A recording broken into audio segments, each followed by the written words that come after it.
Good evening, everybody. Welcome to day 3 of Salesforce Experience Cloud.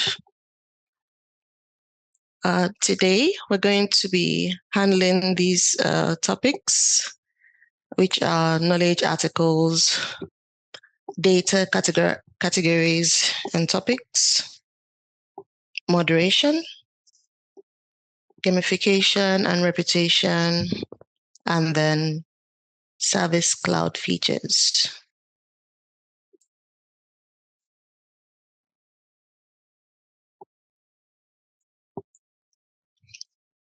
So knowledge articles or knowledge is a service cloud feature that enables the creation of articles in the Salesforce org. Knowledge articles are very useful in self-help and help center portals where case deflection is vital, thus improving customer satisfaction and service agent productivity. Knowledge articles can be used by internal users and external users. And then internal users are able to access it from the org, while the external users access it from the Experience Cloud. Now, the articles need to be added to the Experience Cloud using topics.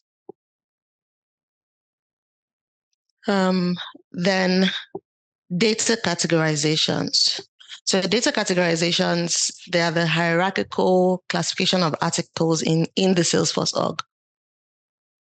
The articles that are created are tagged to a data category in a way that is similar to tagging a blog post with keywords. So it's basically just like a classification of the articles that were created in the org.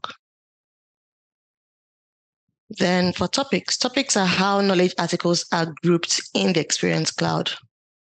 So data categories are the way they are grouped in the org, while topics are the way they are grouped in the Experience Cloud. So topics can be configured and set up in the Experience CMS. All articles have to be grouped into topics before they can be added to the Experience site.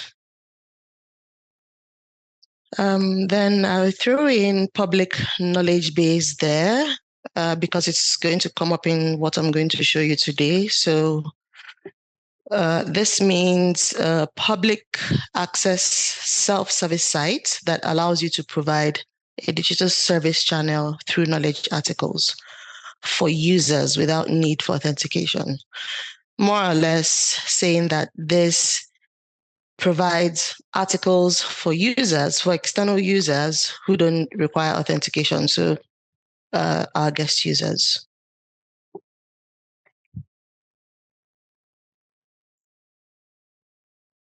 So in this diagram, it explains the relationship between the articles in the org and then how the articles are going to be mapped to the Experience site. So on the left-hand side is the Salesforce org. And in the Salesforce org, we're going to create the knowledge articles. After creating the knowledge articles, we're going to assign them to a data category. Then in the community, in the Experience Cloud, these articles will be grouped into topics, and then they will be mapped to a data category. So the same data category in the Salesforce org will be mapped to the same topic in the Experience Cloud website. And a topic would contain a group of articles. So let's go into the org for me to show you how to achieve this.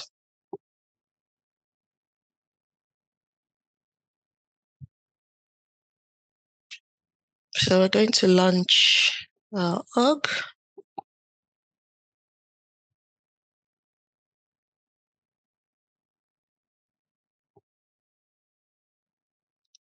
And then the first thing I want to do is to open my profile as a user.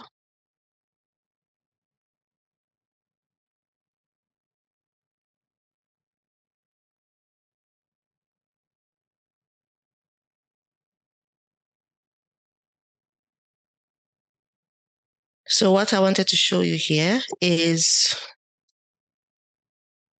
this checkbox here for knowledge user. You can see that it's unchecked. Then the next thing I want to do is to open the object manager, and I'm looking for knowledge, and we can see there's no knowledge here. So in order to begin the process of setting up the knowledge articles, the first thing you need to do is to enable knowledge. So to do that, I would open it in another window. You hover over, click on here, then you click on service setup.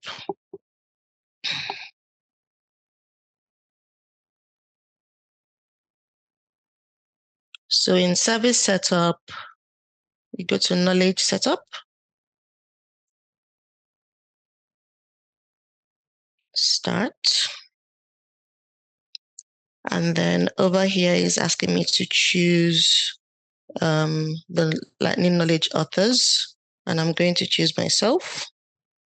It chose me automatically since I'm the system administrator.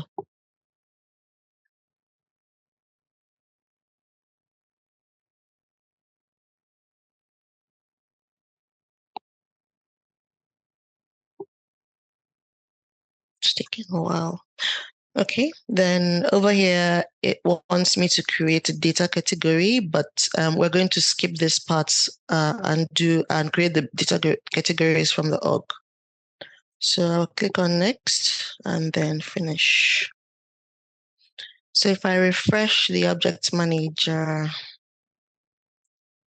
we will find our knowledge there.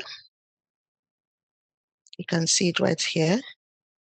And then also if I refresh my user record, you can see that it's chosen me.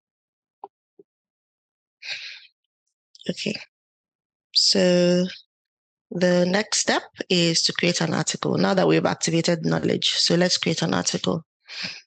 And to do that, I can go to the app launcher and type in knowledge.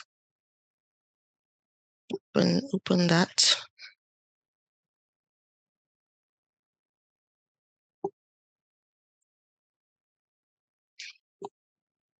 So I prepared some articles that we're going to be adding over here. So they're all in this text document. But the main topics or categories are orders, delivery, refunds, and privacy. So let's start with creating a new article. And then the title for the first one will be how to cancel your order. Now the URL name is populated automatically.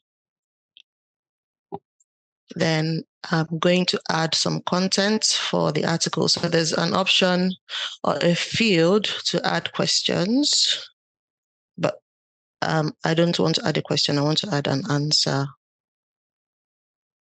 So I click on edit and then paste my content.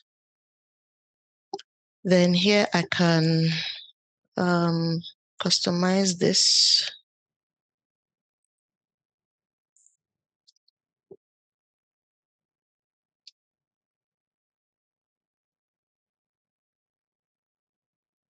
Okay.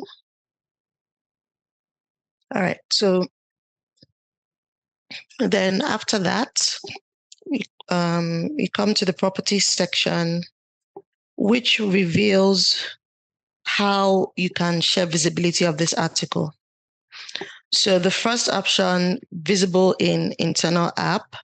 means that anyone who has access to the org can have access to this. So this is for the internal users.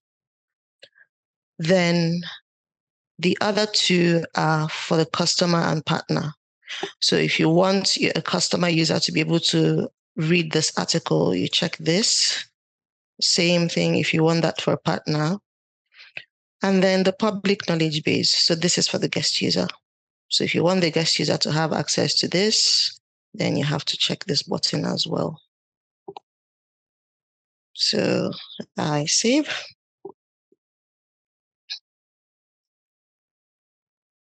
And then, so it gives me this summary.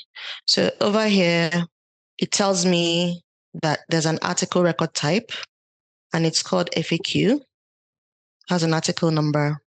The status of this article right now is draft, and then the version number is 0. So about the record type. So when we set the knowledge up, it's automatically created a record type.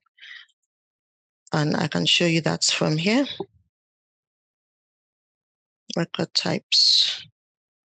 And there it is. So it was automatically created when we enabled knowledge. So the article I created, it assigned it there automatically as well. Okay, so the next thing we have to do here is to publish. So we can publish the article. So if it's in drafts, then that means it's still not visible. So it needs to be published for it to be visible to the users. So you can choose to publish now, or you can schedule when you want it to be published. So you can click on that.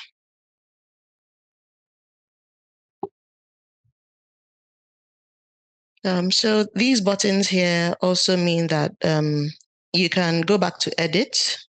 And once you want to edit it, it switches back to draft. And then this button means that you can archive this article.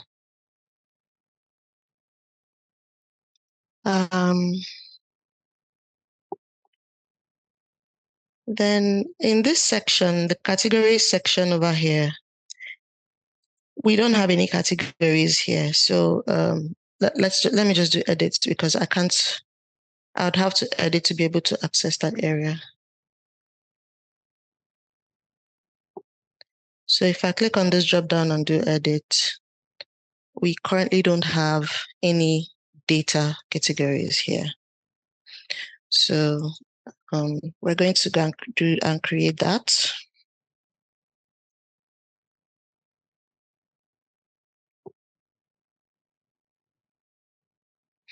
So to do that, we go to setup and then type in data category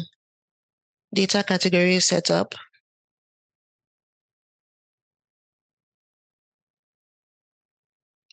So here it's asking me to give it a group name. So these 4 topics I showed you are going to be the data categories, but then I need to give them a group name. So I will mirror what we have already and just call it FAQ articles.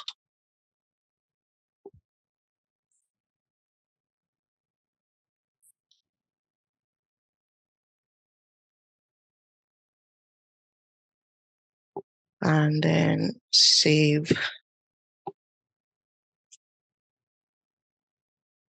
So here is where I can now put in the those categories. So orders.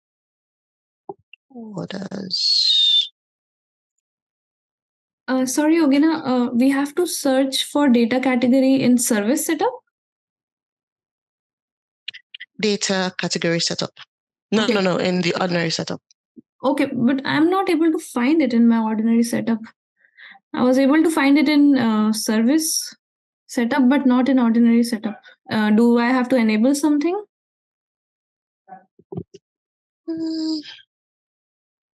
I don't think so.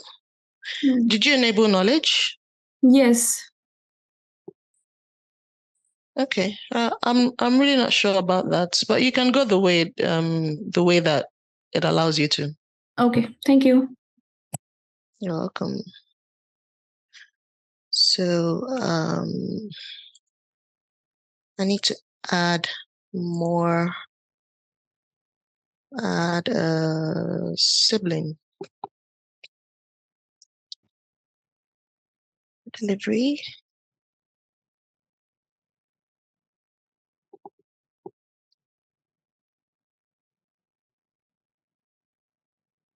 Refunds.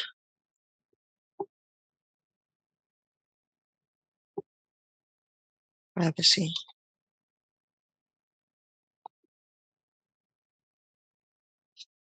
Okay, then I save.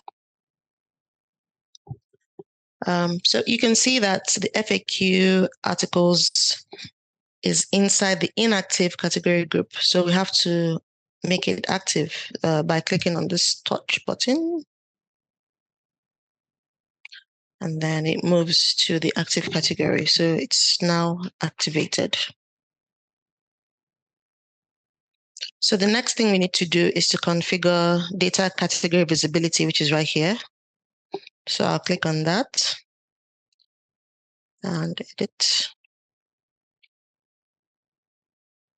So even though it's active, but it's still not visible. So I need to choose all categories, or you can do custom, and then you can choose which ones that you want to be visible.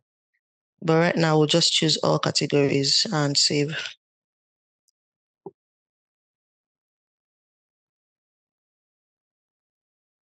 Okay, so going back to the article we created, I'll refresh the page. And then edit. And you can see that we have a data category here now. So I do a drop down and then choose others because I want this article to belong to the others category. So I save and then publish. So when you try to publish for the second time, it gives you this option and it says select this option to publish a new major version. The previous version is archived. Deselect this option to save a minor change as the same version without archiving the previous version.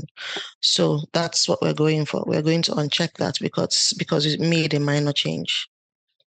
So publish. And yeah, so I have to go back to knowledge.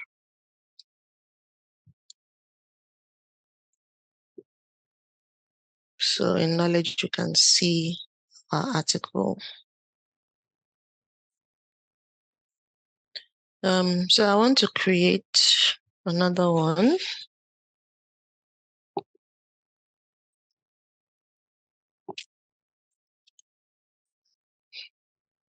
And you can see that the record type, it has just one record type, which is the FAQ, which I showed you already in the back end.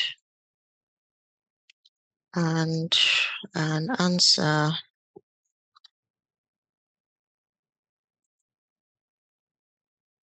So check all these, save.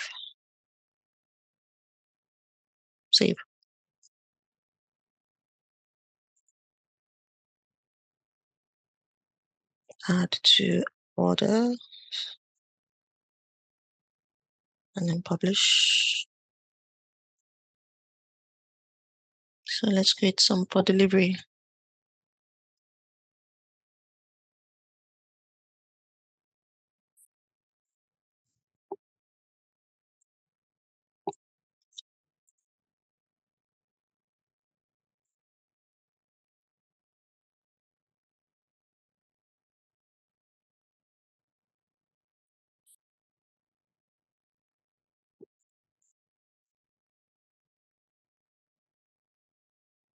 Save. And then add this to delivery. Publish.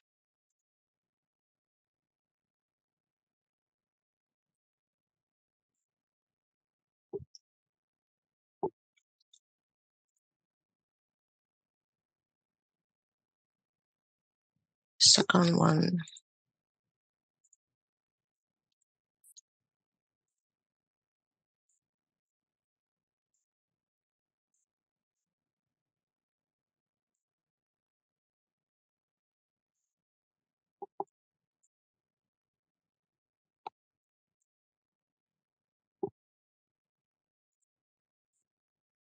And one for refunds.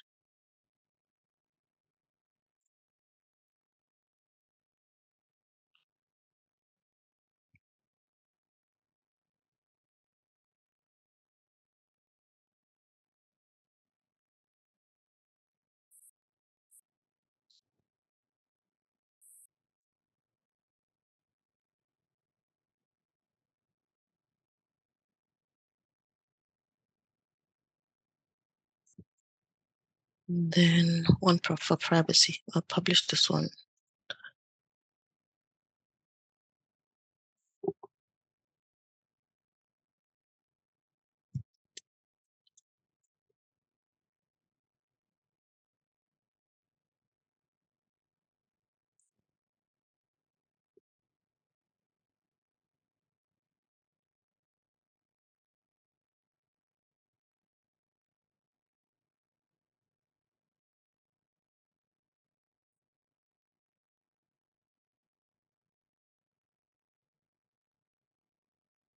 Okay.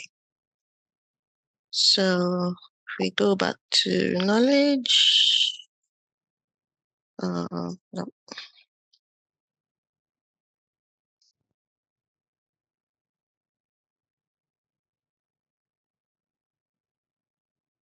we can find all our articles here. Okay, so the next thing would be to enable topics. So we do that from setup and we type in topics. So we choose topics for objects. Then search for knowledge. It's right here. And enable it. So then we also select the fields that we want to display. I think I want to remove this question field. So, all right, save.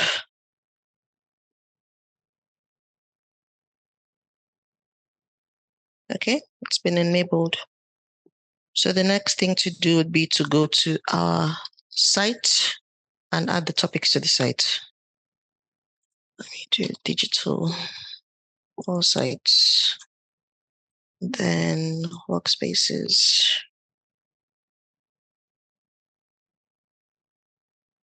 And then content management, topics.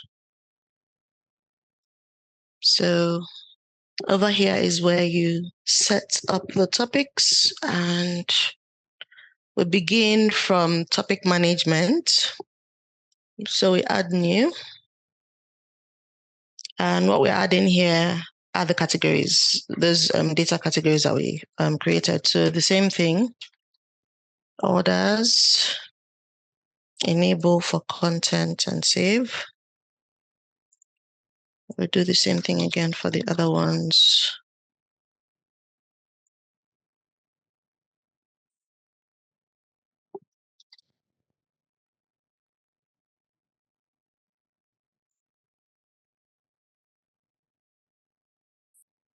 And then privacy.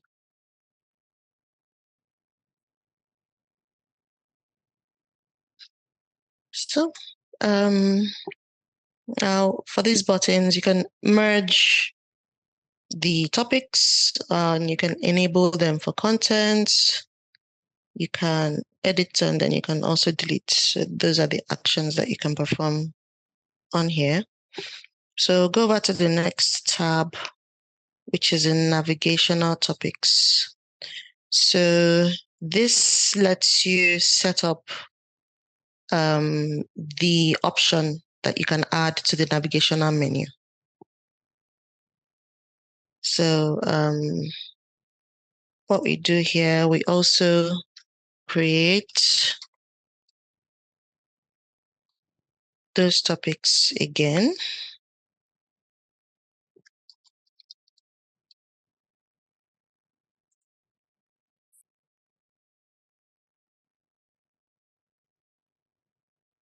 If you've done the trailhead, you might find that it doesn't guide you through the process of creating a data category, but that's really the best practice. So, and that's why I'm showing you that option here today. So, so I've created the topics here, so I can use this to automatically add those data categories that we've created to these topics. So just to map them. So I choose orders for orders, add articles and close window, save. Same thing here, delivery, save. Then refunds, save. And then privacy. So let's see how that looks like. Let me click on Builder. So we can go to our website.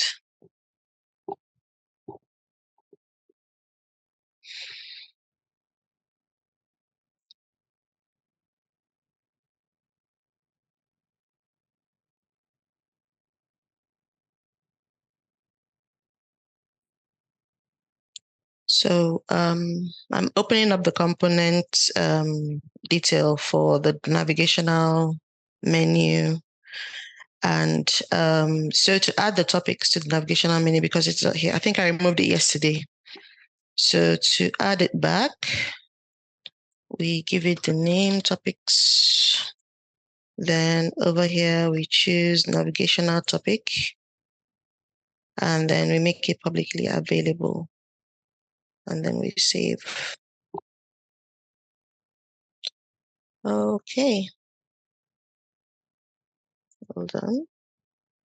Oh, okay. I want to uncheck this because I don't want it to add, to use the small link. All right. So if we publish,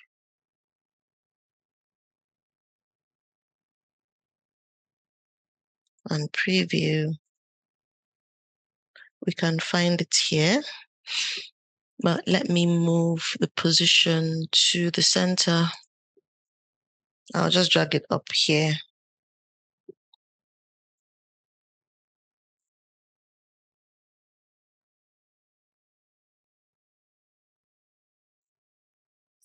Preview. So there it is. And if I click on the down arrow, it gives me the topics. All right, so back to content management. So the next thing to set up would be the featured topics. And the featured topics would appear here. I don't know if you remember featured topics from yesterday. Let's find it. So featured topics and feeds. So it would appear here, but then I think there's another component that is just featured topics. Yes. So I can put that here and remove this one. All right, so the next, the feature topics we're going to set up would appear here. So let's go and do that. So for feature topics, the topics are already displayed here for us. So you just simply choose and add delivery, refunds, and then privacy. Oops. So we need images for the feature topics. And that's for orders.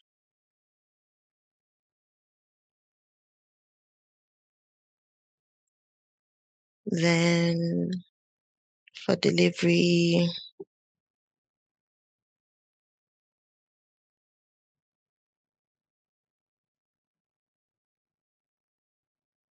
for refunds,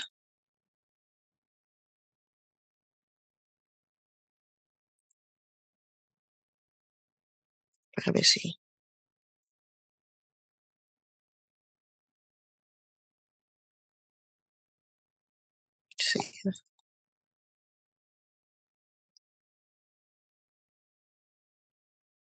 Okay, so if we go back to our builder and refresh,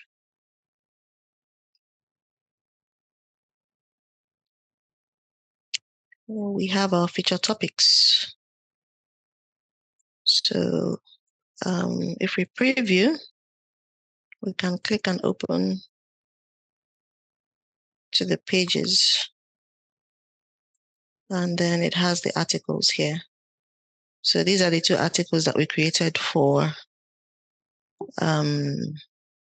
the others category and topics. So, but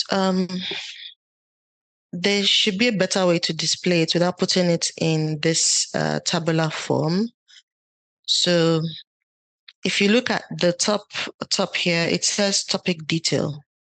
So, and that's the page where the topics are. So all the topics, the orders, the delivery, the refunds. So this is the page. So let's go and change this component on this page so it can display only the article. So back to Builder. So this component is the search result. So let's go here and choose. So all the topics related components are listed here.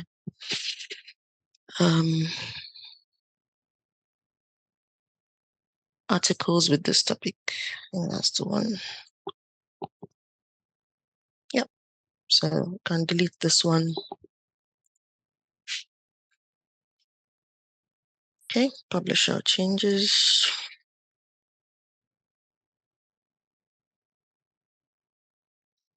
And then preview again. So that's it. So if we open one of them,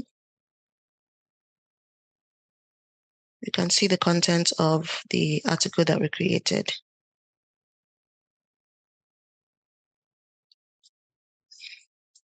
Okay, so let's go back to content management. So the next tab, articles management, this is where you use topics to organize articles in your site. Search for articles or filter by data category and assign topics. So what it does is that, so you choose the data category here. Then you also choose the, so the data category group first, and then you choose the data category. And then here you can assign this data category to a topic. So, but we've already done that. So it shows, this one shows the correct one. And you can see that it shows the two articles that we added to the others category. And they are both in the right place in the topics, in the orders topic section. So these ones have been properly assigned. But so you use article management to assign your data category to the articles. Then the automatic topic assignment does something similar. Same thing, you choose the group, then you choose the data category. And then from here, you can add the topics, the topic itself. So once you set it up here, and then you ever go back into the org to create a new article, and then you assign a data category to the article, it automatically maps it. So that's what that part of what the diagram I showed you before we headed in here is trying to explain. So there's like the manual way of assigning the data categories to the topics, and then there's also an automatic way to do it. So this is where you do the automatic setup. So we don't need to do anything here because it's been set up already. So that's it.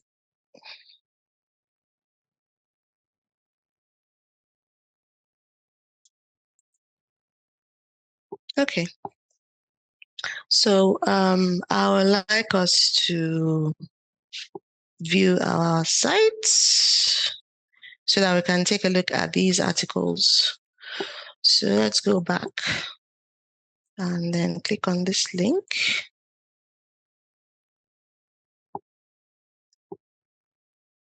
And we can go to others, open an article, and it's there. So, but this is going to be very different from when we try to view it as a guest user. So let's copy this link, or like we can do open in incognito.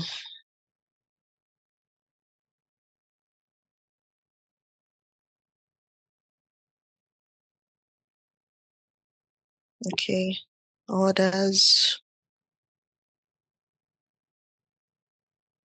And then there's no article. All right, so does anybody know what we can do?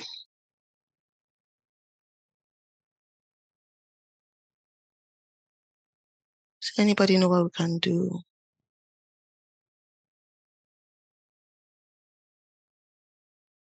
Yes, Swati? OWD access for knowledge, we should check that if it's public or private. OWD for knowledge. No, but this is a guest user, right? Yeah, but if it's private, then they won't be able to see the articles, right? Yes, you're correct. You're correct. You're correct in what you're saying. Mm-hmm. But when it comes to OWD and guest users, you can't change it, and it's all set to private. Oh, okay.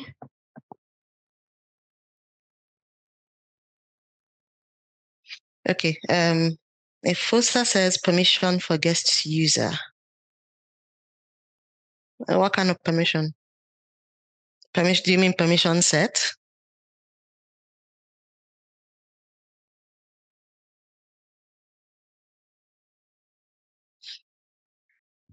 Okay, I'll just show you.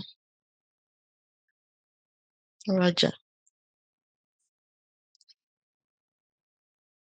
Okay, I'll just show you. So I'll head back into no, we're going to our site and we're going to open the guest user profile.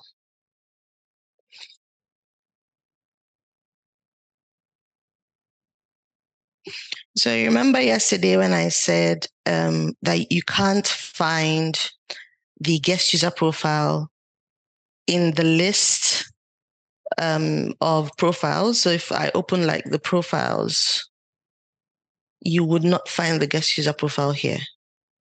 So even when you try to create a permission set, it's going to ask you to choose a profile to apply it to or a license. So, and because they don't have licenses, so permission sets don't apply to guest users. So, but from the profile, we can actually give them permission to view the categories, the data categories that we created.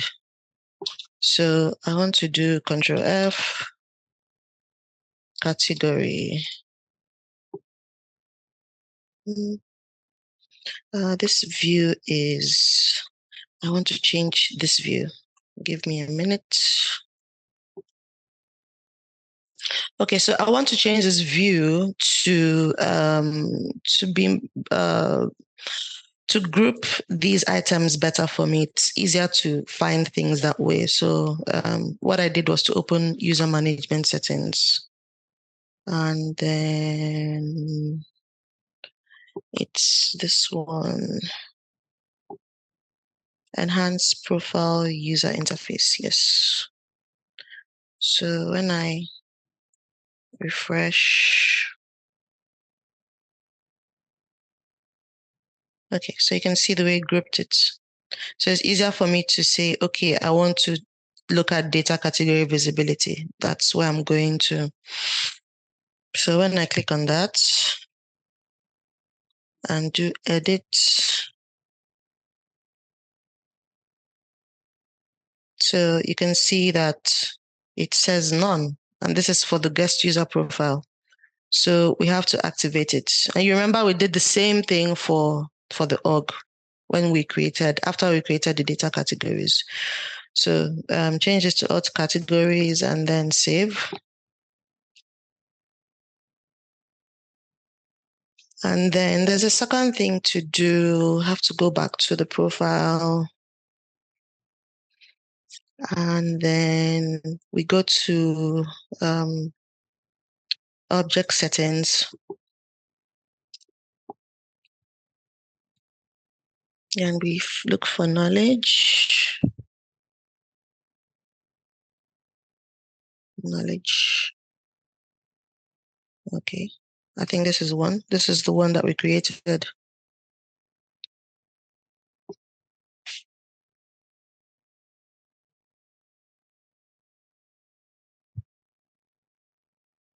And then edit. So we're trying to give the guest user a read permission for the knowledge object. That's what we're doing.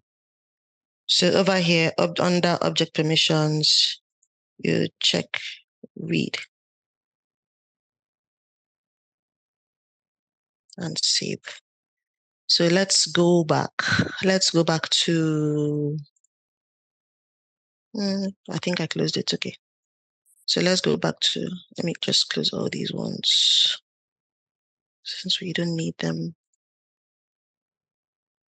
Okay. So open in incognito.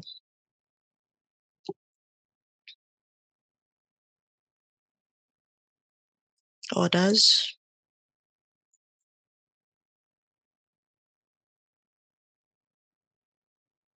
And there it is.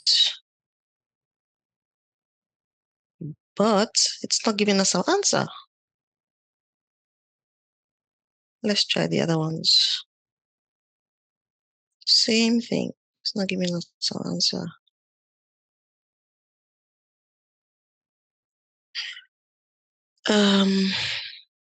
Does anybody have any suggestion what we can do?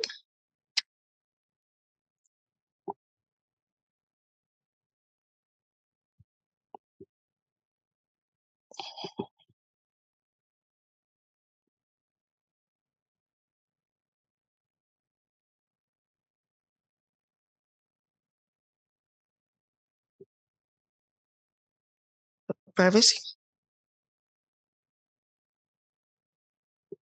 Efforts, you can speak. Just like you should click on the button because maybe it's hidden there, but it's not there. Oh, okay. Any other ideas?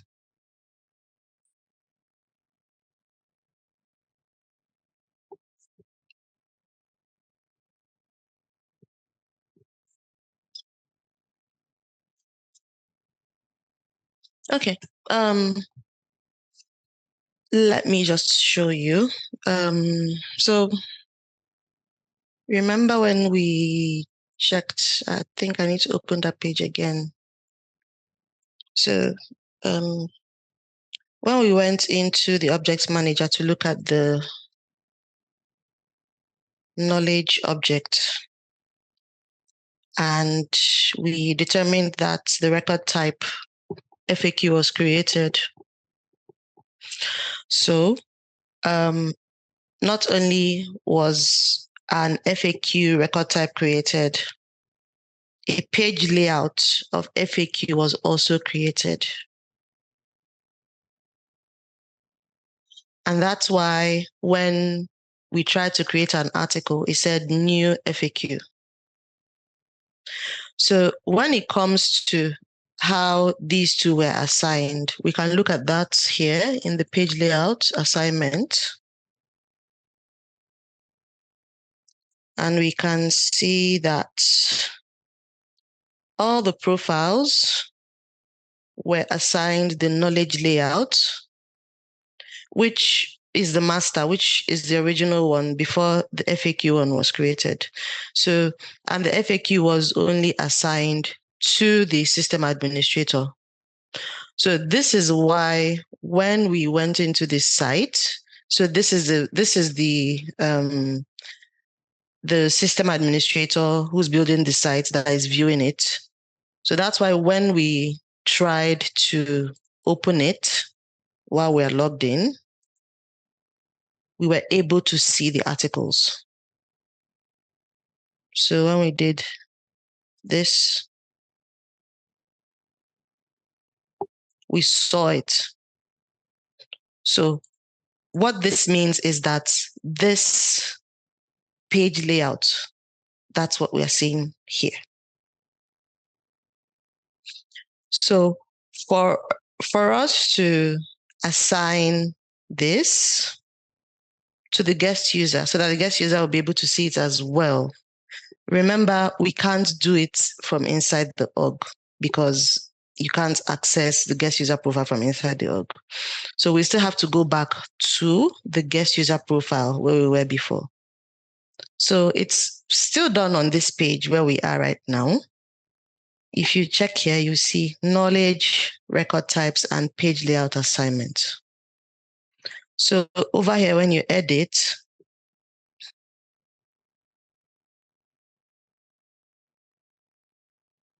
and then you change. So currently the master is the one that is active. So let's change the master to the FAQ and save.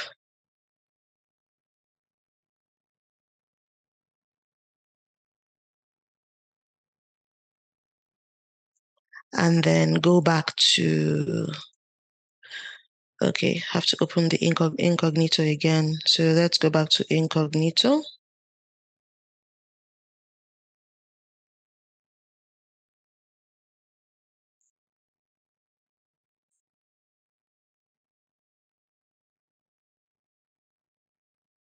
Okay, it's still not showing us.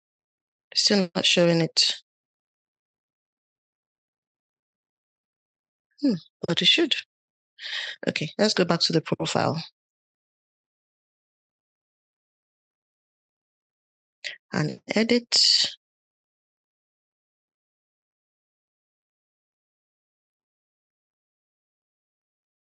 Let's choose this option and activate the FAQ instead. And save.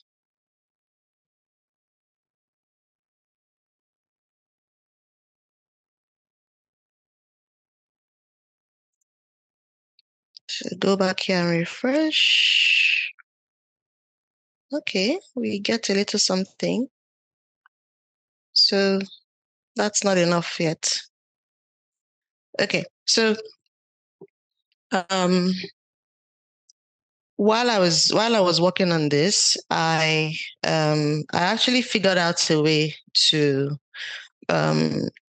make this page look cleaner, and that was because during our project we just couldn't get rid of this part of it.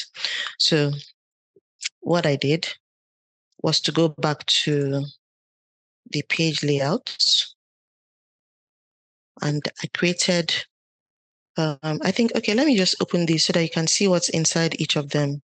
So the master page layouts, that's a knowledge layout. It contains these fields. So the title and the URL, and that's the only thing that it has. But the FAQ one,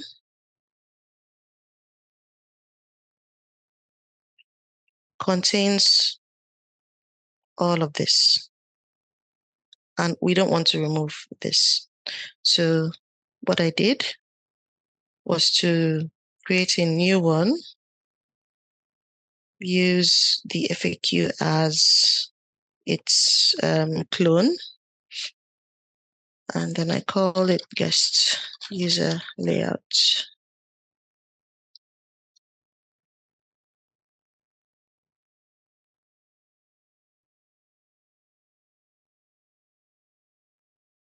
So now that I have a guest user layout, I can afford to remove this whole section.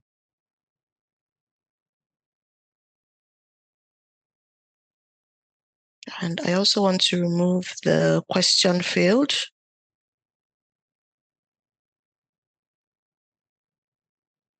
And save.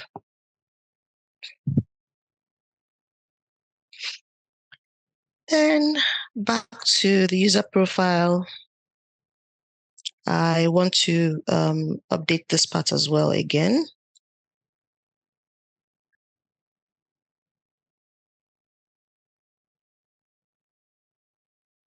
So over here, I'll choose the FAQ as the master and then our guest one. So the one we just created right now.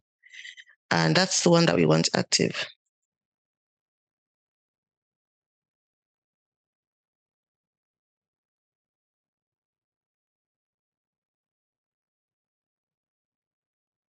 So saved.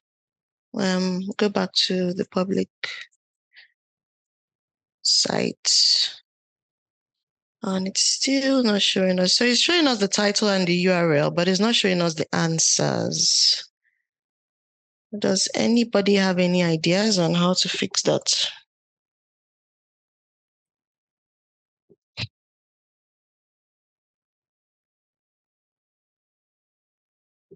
Do you want to check the field visibility on the object, or if there are any hidden fields in the page layout?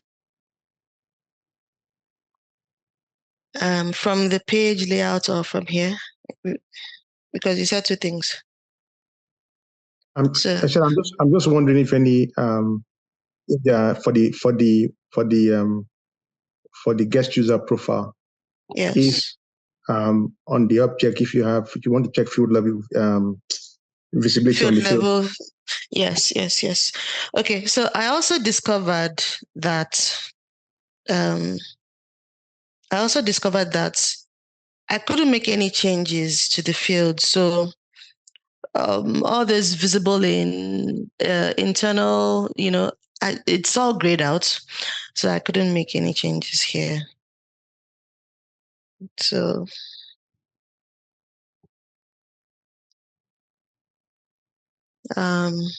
any other?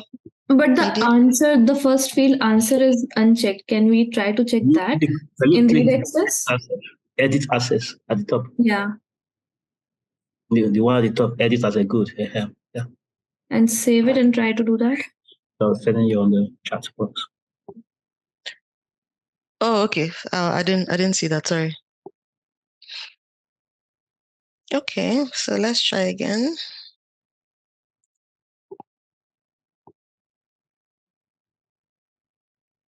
At least we got the field.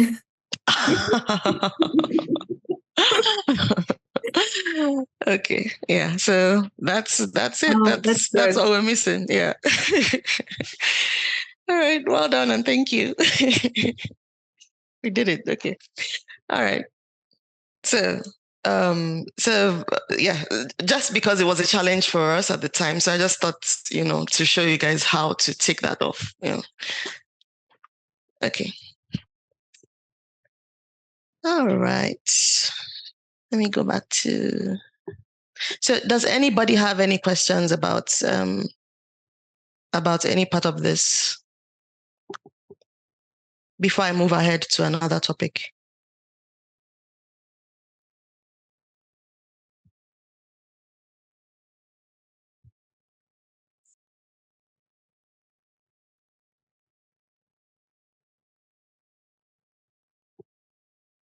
Okay, no questions. All right.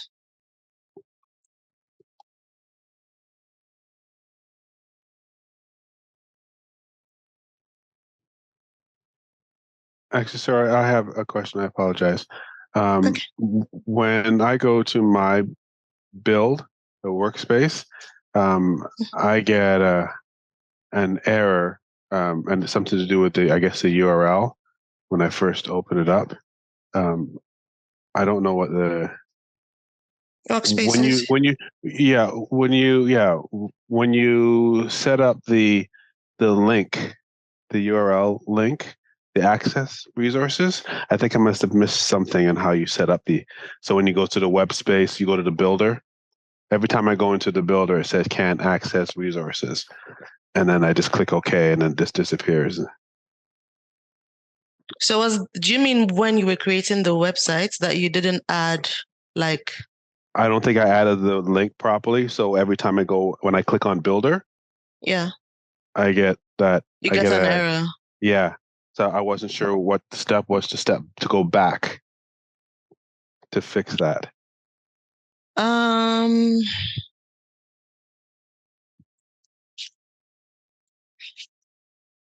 So when you go to the click on the builder, is there, or do I go into trusted? Is that where it is? I knew it was something to do with trusted, but I wasn't sure what. So that's what I do, is I go to trusted. It's not trusted. It's something to do with the URL. So you go to custom URLs. Okay. And then I think you'd have to update it from here. So you have to add something here. Okay. All right, let me try that. Thank you. You're welcome.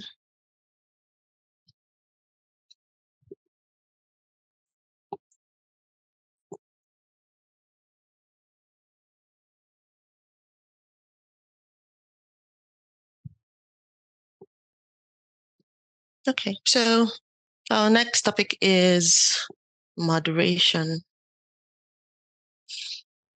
Moderation is a process of filtering user-generated content. These contents can be text, images, videos, and links. Moderation applies to websites like peer-to-peer type of websites where customers can create posts and make comments. Moderation helps to ensure that the website contains appropriate and relevant content and provides the capacity to place restrictions to prevent users from using inappropriate language, swear words, violent language, or content related to these. A moderator is a user who is designated to closely monitor the site's content, which are the posts, comments, and files. Assigning a user as a moderator is made possible by assigning key specific moderator permissions to the user using permission sets. So you can find out more about that on this link. Moderation methods. There are two moderation methods, the manual and the automated method.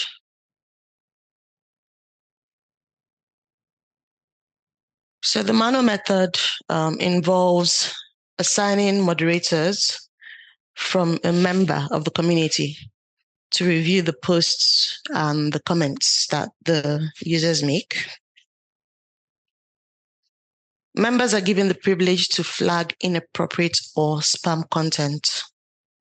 So by that I mean the users are actually given the privilege to flag inappropriate or spam content. So after the content is flagged, a moderator will be notified, and then the moderator can review and either approve, reject, or delete the comment or post. So that's the manual process. So the things that a moderator can do They monitor the feeds, the chatter messages, and the files. They approve the feed posts and comments. Moderators who are also internal users can manage the experience site. And moderators who are group owners can moderate and manage content of their group. Then the automated process. So this is done by creating moderation rules. And we can do this through the workspaces and going into the moderation section. And the process is automated. So moderation rules automatically block or flag content that has been specified to be inappropriate from being posted on the site. So let's go to the org. Let me show you. So I'm going to close all these windows. So from your workspaces, moderation. So this is where you set up your moderation rules by going to this tab.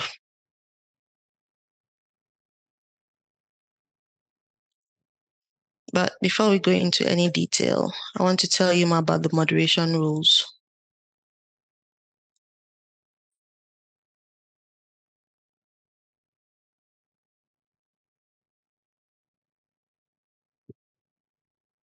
So there are two types of moderation rules: content rules and rate rules. Content rules protect your site from offensive language and inappropriate content created by spammers or malicious members. So you use a content rule when you want to restrict a comment or a post based on a word that the user posted on the site. Then for the rate rules protect your Experience Cloud site against spammers and bots that attack your site by posting the same messages multiple times in a row. I don't know if you've ever seen a website that has been spammed. Usually like a WordPress website, if you don't have the correct security on it, you would get spammed by a whole lot of links, and those things happen really quickly. So this is the kind of thing that the Experience Cloud site is trying to prevent. So for the content rules, the actions that can be performed are the block. So when you're creating a content rule, you can either block the comment, flag the comment, tag the comment for review, or for the word that was used to be replaced with another word. And this applies to posts, comments, and polls. So user-generated content. For the rate rules, the actions that apply are that the moderator will be notified, or the user will be frozen. So that means the user's accounts will be frozen until the moderator reviews and either maintains the freeze or releases the user. So the rate rules apply to posts, comments, files, private messages. So let's go back to the org to show you some more about that.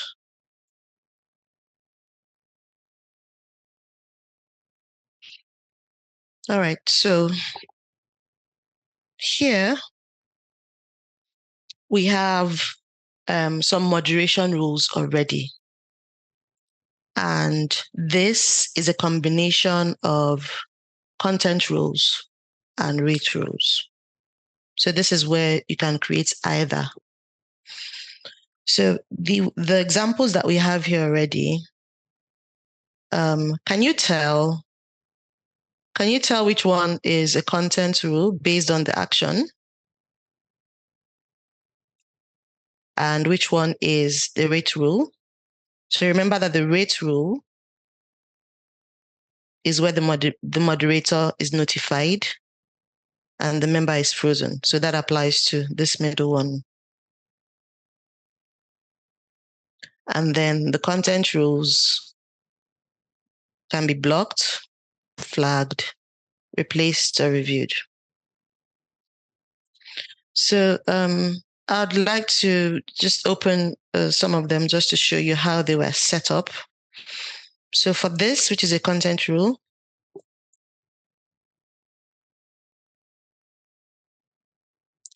so the name is blog posts or comments containing banned keywords.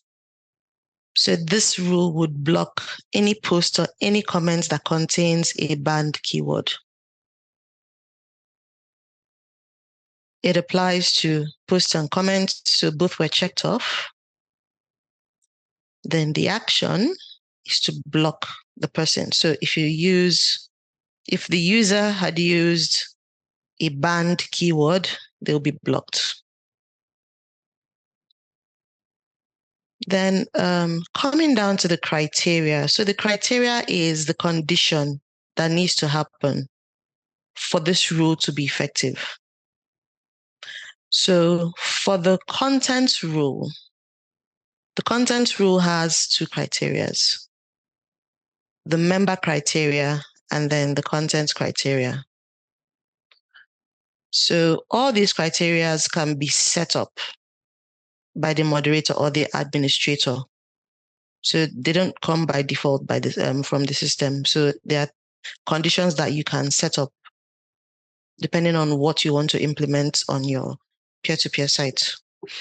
So for this rule, no member criteria was selected, but the content criteria of banned keywords was selected. Now let's take a look at these banned keywords. So if you take a look on the left, you would see the content criteria and the member criteria. So this is where the criteria are listed.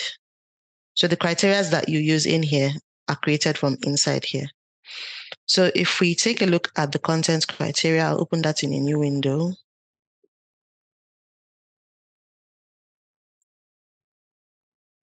We can see the banned keywords. So if we open this, so we can see a whole lot of unacceptable keywords are listed here. So if any user enters any of these keywords, they will be blocked.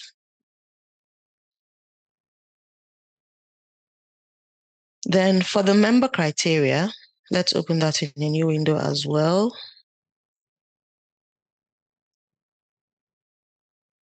Okay, I think I'll explain it when I get into the examples. So let's just leave that for now.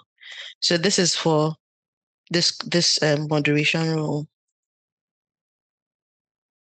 So for the flag moderation rule, so it says flag posts or comments containing banned keywords. So the community moderator reviews posts and comments containing banned keywords. So if we open that,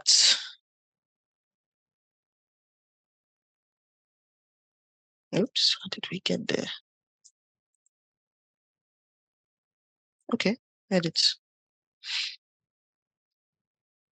All right, so the name, so flag posts, so it flags the post. So the way it was set up, it applies to posts and comments. The action is to flag. And then it applies to customer members. And the second criteria is for the banned keywords. So who are the customer members? So let's look at the member criteria. Customer members. So they're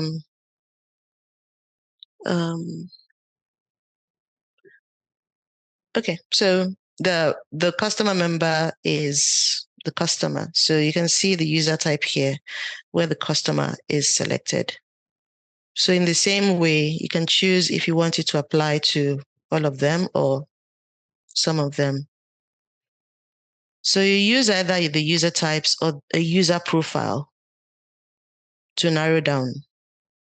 So over here, you can choose any kind of user profile in the org, both for the internal and the external users.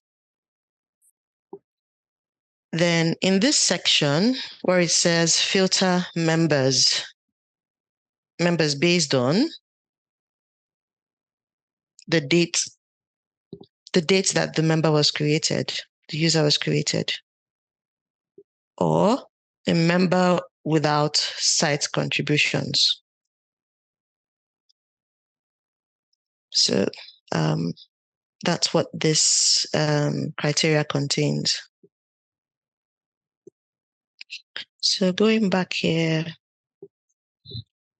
so another important thing to know is if you select a member criteria and content criteria, the rule applies only when both criteria are met.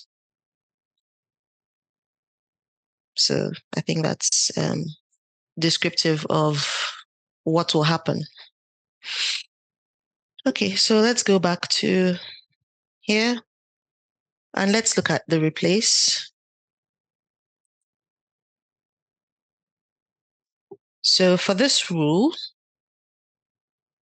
the action is to replace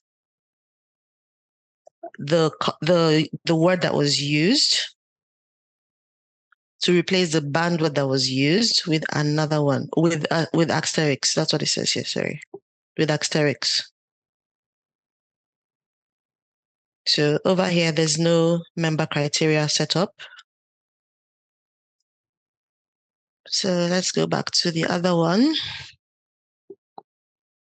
And for review, so for the review rule, the community moderators review the first post or comments from new members. So the moderator would review and approve. This applies to posts or comments made by new members, and the action is review. And the criteria is members without contribution. So let's look at the members without contribution criteria and see how that was set up. So this criteria matches members who haven't posted or commented. Applies to customer and partner users. And in the filter, this was a selection. So that's how that works. So let's look at the rate rule. So this rate rule freezes members who post or comment more frequently than is allowed. Applies to posts and comments, so doesn't apply to private messages or files. And the rate rule is different because it has only one criteria. It doesn't have the content criteria. It has only the member criteria. So over here, it applies to customer and partner members. And then the frequency that is allowed can be set here. So if the user was making a comment frequently, like every 3 minutes, then they'll be frozen. And then here you determine the action that happens after they get frozen. So you either set to notify the moderator, depending on the number of times that happens in 3 minutes, or you can choose to freeze a member.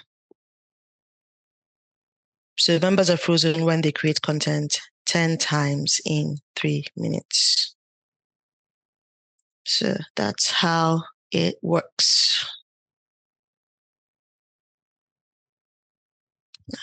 Going back to the slide.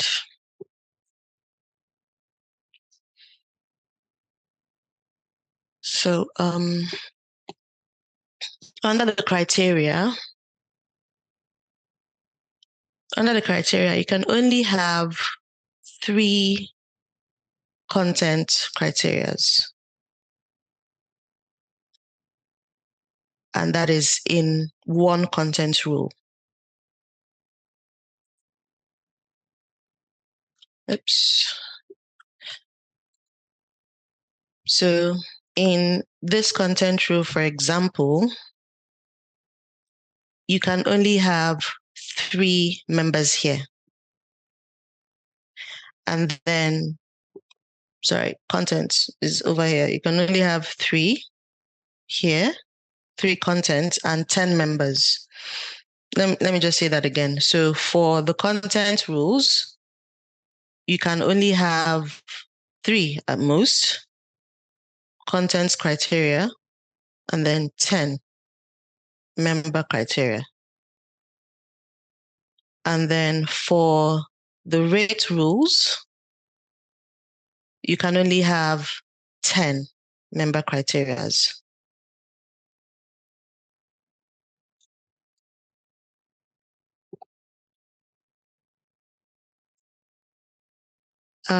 So just to let you know some limitations. So in an org, you cannot have more than 30 rules.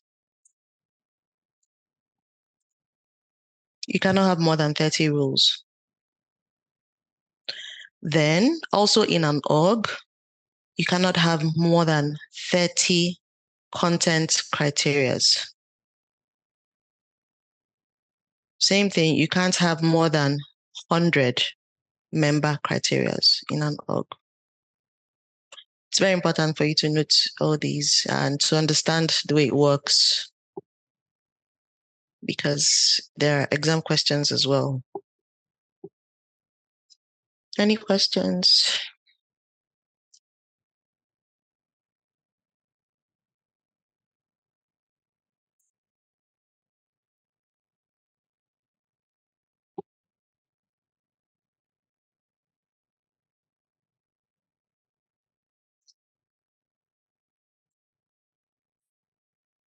Okay, so let me continue then.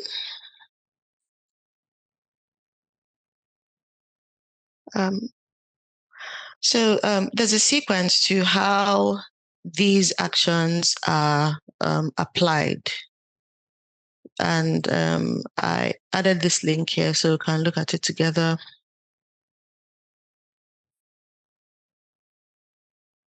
So how and when do Experience Cloud site moderation rules execute? So rules that block content run first. So going back to our rules, so it means that this rule will run first, the block rule action. Followed by rules to review and approve content, then rules that replace content, and last by rules that flag content. If 2 more rules perform the same action, the oldest rule runs first based on the date the rule was created. Rules that block content execute during system validation. Rules that block content ignore changes made by before triggers. So please read this and try to, understand. Okay, let's go over to the next topic for today. And it's gamification and reputation. Gamification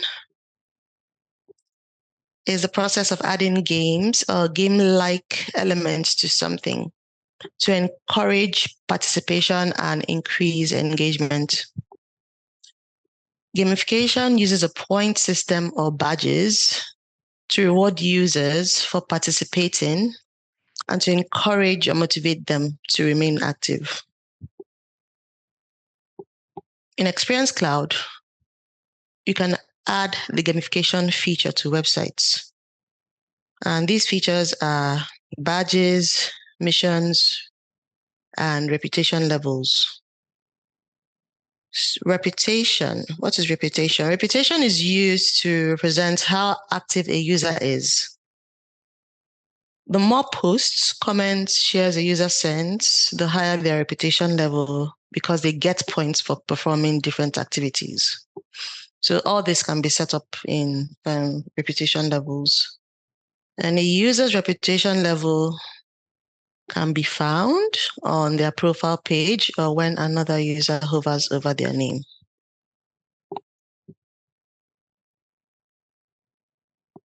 Okay, I would like to show you that part. So we access reputations from, let's go back to workspaces. And then gamification.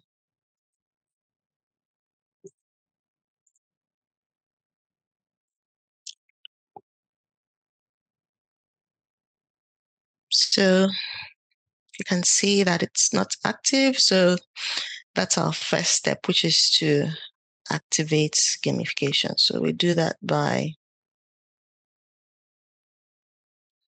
important to turn on recognition badges, enable. Okay.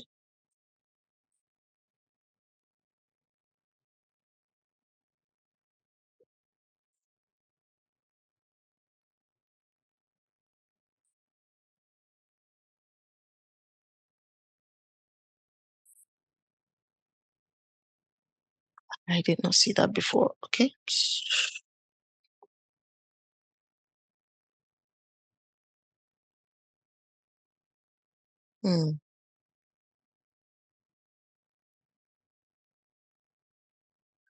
Okay, let me try something else. Not sure why this button isn't working. Enable WDC thanks. Let's look at that.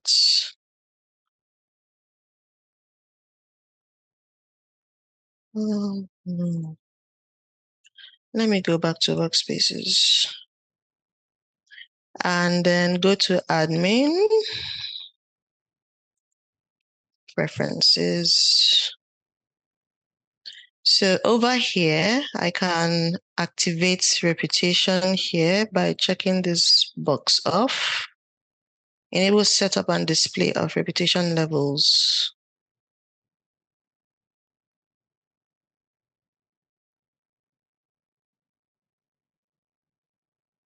And after doing that, we gain two options on the left here, which are the reputation levels and the reputation points.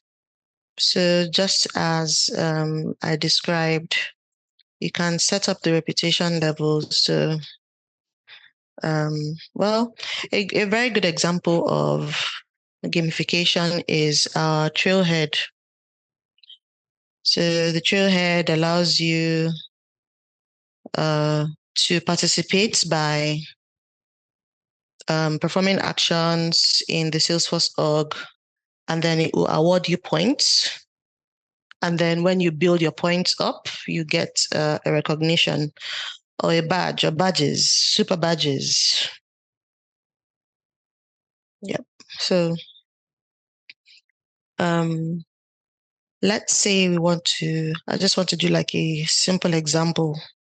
So let's say we want to set up reputation levels based on some badges, and if the user has 0.0 to 100 points, they get a bronze repetition. Then silver, let's say silver 500. So then this actually changes to match anything I enter into the field. So this changes into 500. Let's put this as gold, 1000.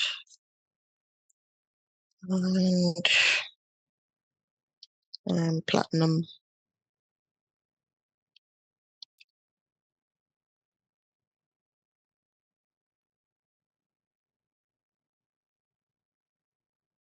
Okay, so save.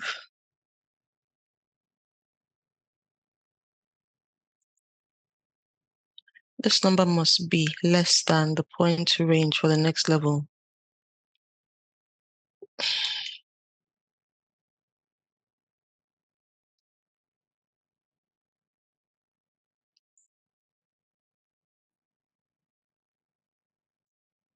Okay, let's put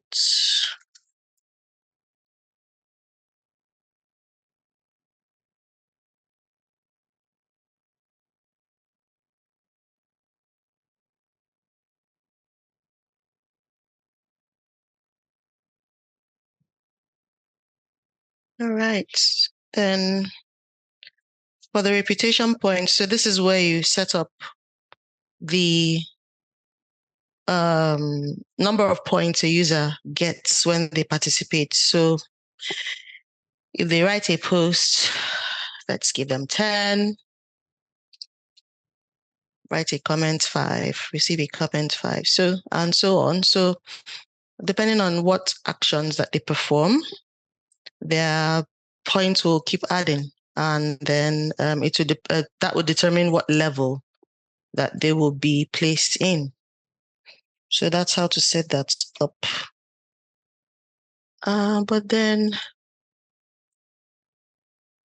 gamification isn't working.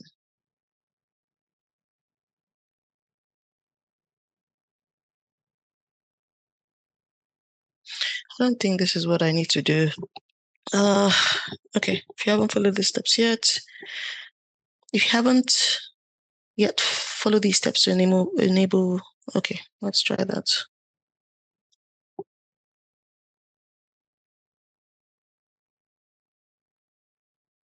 It's taking me back here.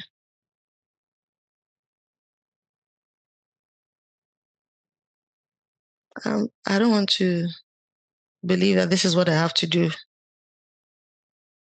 Well, let's just try it. So I go to setup and then enter that.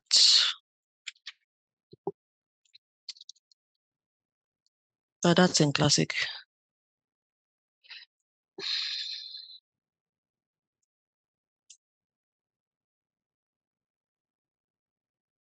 And then setup.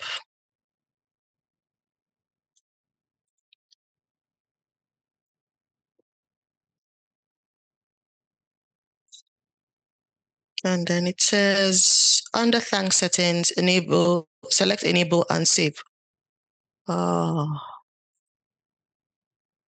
Okay. Save. The restrict custom badge creators option is now open. Under restrict custom badge creators, select enable and save. All right.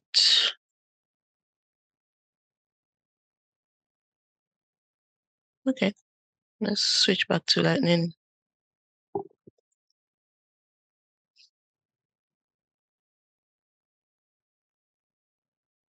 And then refresh the page. Ha ha ha. Okay. All right. So I missed that step. Okay. Well, we fixed it. So, all right. So now that gamification is active, you can now set the recognition badges and then the missions. So in recognition badges, This is where you have badges that you assign to the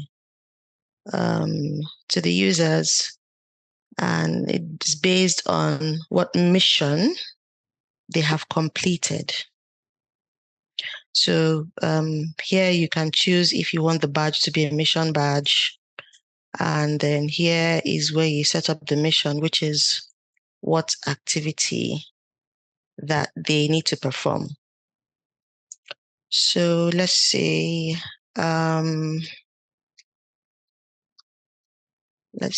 professional.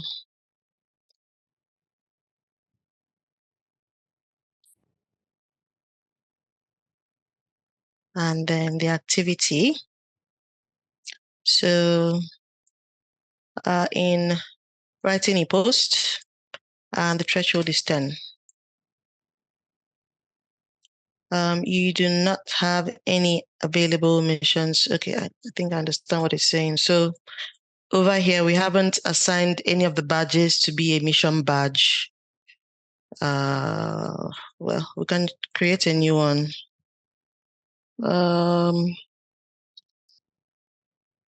Let's do deluxe, check this off. Then add a nice little image there. And save. So the mission to become a professional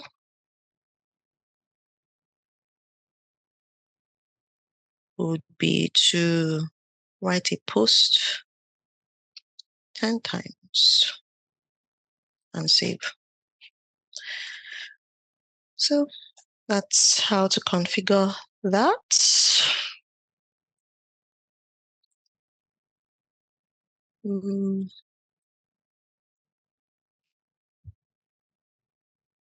So going to the next topic.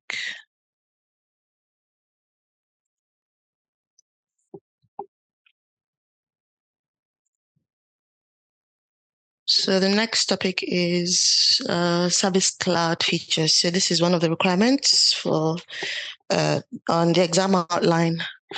So we already tackled knowledge articles, ideas. So ideas is a Service Cloud feature, and it serves a community of users who post, vote for, comment on ideas. And ideas can be submitted and voted for by customers. Let me show you an example of that. If I go to hands-on and yeah, okay, so you can see this is idea exchange. So this is a very good example. So the idea exchange is where you can share your ideas with the Trailblazer community and Salesforce product managers. With continuous voting and special prioritization cycles, you get to vote on ideas that matter most to you. So yeah, it's just like a place where you post ideas and then people vote on the ideas and make their comments about the idea. That's what that is all about. Then embedded service chats, which is a component in our Experience Cloud sites. We will treat that on another day. And then web to case form or ticket submission. Let me see. Let's go to our site.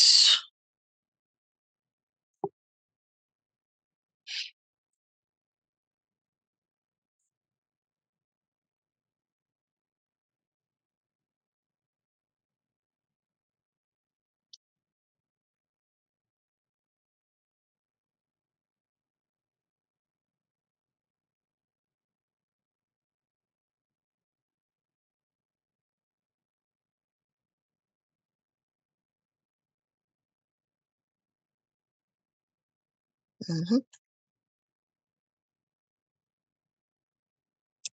I'm sure web to case form is already familiar to you because you may have done it in a prior class or even in admin. So let's preview and click on this. Okay, no, that's for chatter. Contact supports. So this component is an example of a web to case. It's coming from a web interface and it's going to create a case in the org.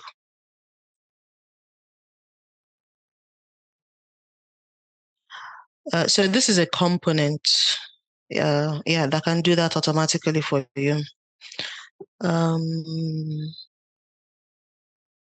I think you can also do this with Flow. Let's confirm that.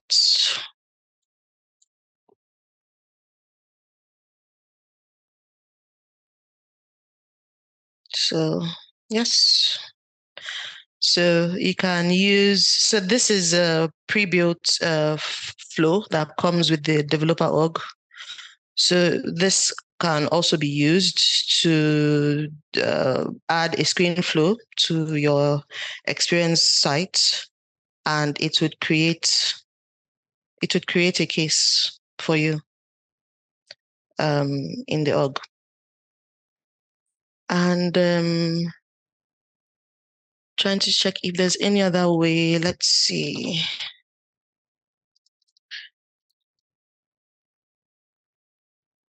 Create a case form.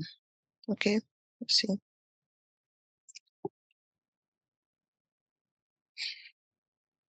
To create cases, an action must be specified by the administrator. Okay, action.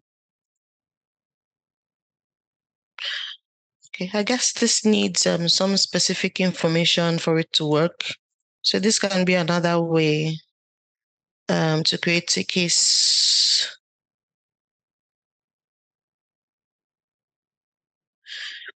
Okay, so yeah, those are the options I can show you. So, any questions?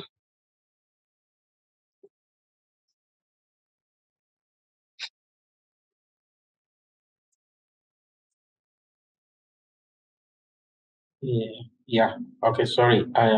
I think I missed it when you went to Classic to solve that problem that you had initially. Please, you show it again. Okay. All right, so it's a step I missed when I was trying to enable gamification. So if I go back to our sites. Okay, let's do this. Let me just repeat that using the test org, okay, so that you can see it afresh, since it's already active in the main org. So let me launch that.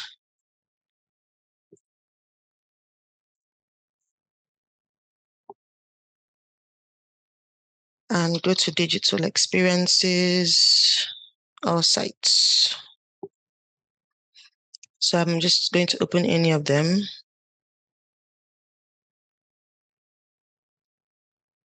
And then gamification. So over here, it says important to turn on recognition badges, enable WDC's thanks feature in setup. So when I click on this, it gives me a bunch of URLs to look at. And the first one says enable WDC thanks. So when I open that, it gave me the directions to use. So just looking at the screenshots, it's obvious that this is Classic. So I had to navigate to Classic. So going back to the org, clicking here, and then switch to Salesforce Classic.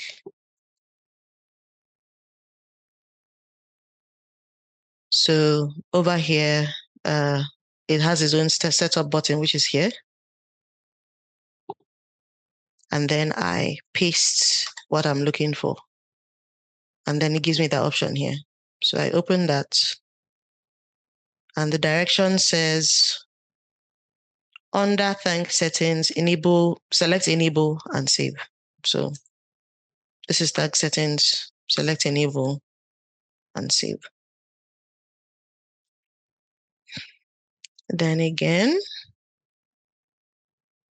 it says the restrict custom badge creators option is now available. Under that, select enable and save. So this is what it means. This appeared after I enabled the first option. So I have to enable this one as well and save. So after doing that, and I go back and refresh the page. So it gives me like this, the error message isn't there anymore. And then it gives me this blue check mark, of which this button is now clickable. So that's how I did that.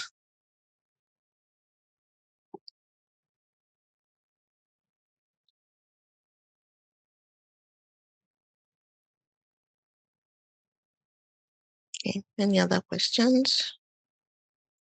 Yeah, I have one. Good evening, and this is Henry here. Hi. You mentioned that you talked through 3 ways you could create a Web2 case form on the web page. Through Flow, through the web component, and one other way you mentioned from you were 3 options you had. So my question is, when would you use either of these and why? So you have 3 ways, but there are 3 possible ways we could create that same form. Yes. So when we use either of these options and why? You know.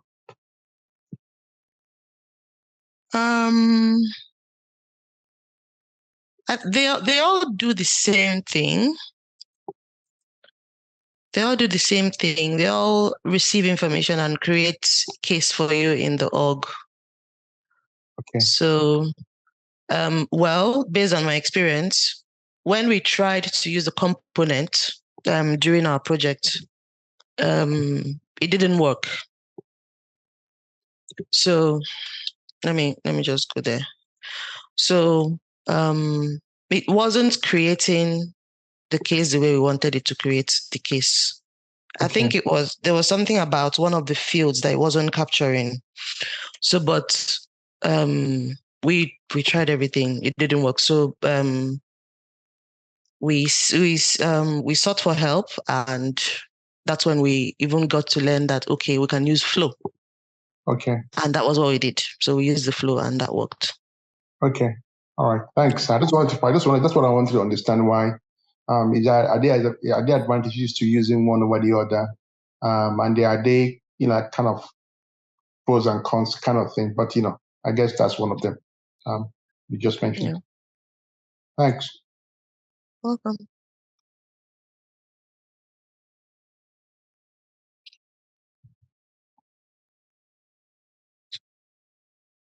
Any other questions?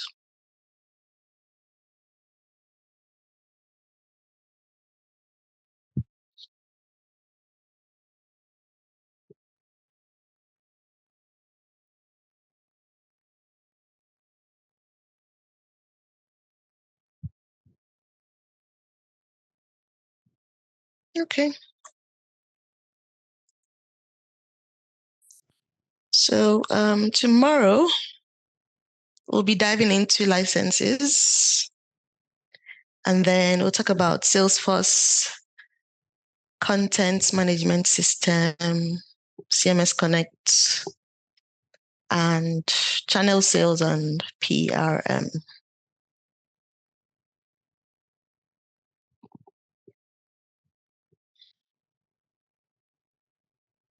That's all for now.